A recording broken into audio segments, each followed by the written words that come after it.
Feast your eyes on this chart. This shows you the automakers currently producing EVs. Now, yes, it doesn't include the biggest automaker in the world outside of Tesla in EV production, which is, of course, BYD. But this gives you an idea of what's happening in electrification. Instead of Volkswagen as a group making further inroads into Tesla's EV market dominance, they've actually lost market share this year. Now, Tesla make 3 times as many EVs or sell 3 times as many EVs as the Volkswagen group. And these numbers here show you that mainstream automakers, Volkswagen, BMW, Mercedes, Audi, Skoda, Porsche, and Seat, well, they've barely made any real drastic changes to their EV production. They're coming from a small base. So when I make videos telling you guys, Mercedes doubled their EV production, well, that's a good thing, but they're going to need a lot of doublings to make any serious inroads into the Chinese. This is where I'm getting concerned. Tesla is the only real company that is taking the fight to China. Companies like the company I'm about to share with you, who are predicting that EVs will represent 80% of sales by 2026, are sadly probably going to end the economies of Germany and Japan. Well, when I say end, I mean crush their GDP. Now, this chart shows you European automakers, German automakers mostly.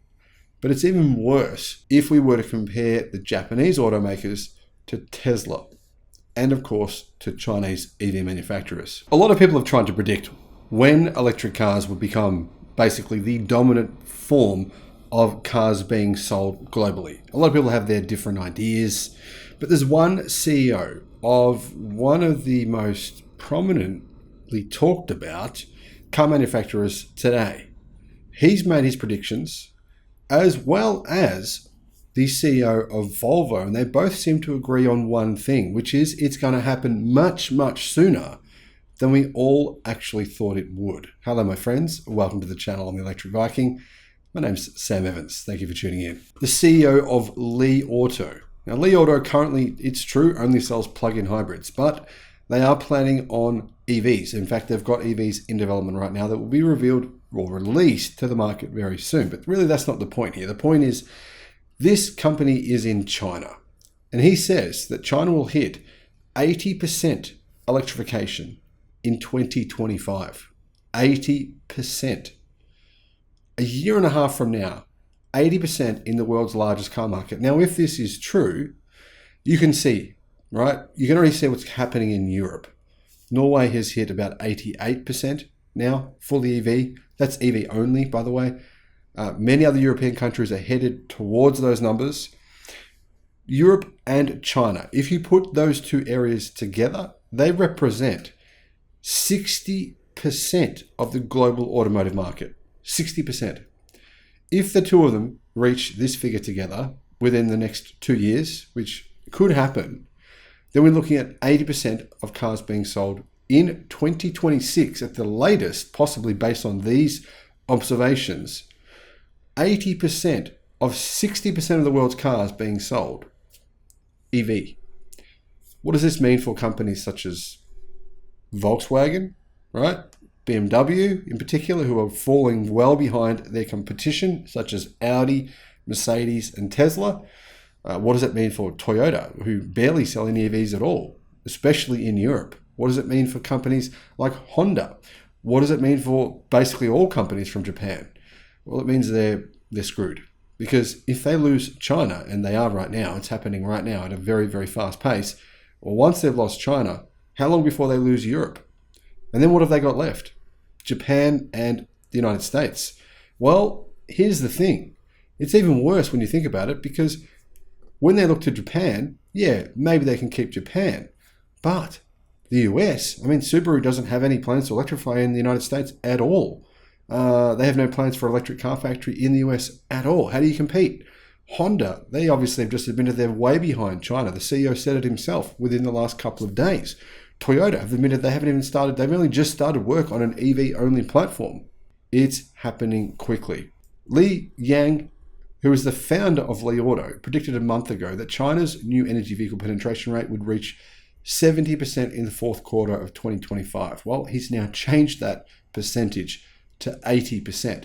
He says that by December of 2025, new energy vehicles, meaning electric cars and plug-in hybrids, will reach more than 80% of all new vehicle sales in China. Now, obviously, the new energy vehicles being sold right now do include plug-in hybrids and EVs, but in China, nearly 80% of all new energy vehicles sold are fully electric. That's not likely to change, considering the reality, which is that most of the Chinese don't want plug-in hybrids. They want fully electric cars. Here's what Li said. The years 2023 to 2025 for China's smart electric vehicle market will be like the last 3 years of World War II in history, from 1943 to 1945. So what does he mean by that? Well, I think he means massive disruption. I think he means Germany, Japan, they're screwed. I mean, what happened during World War II between 1943 and 1945?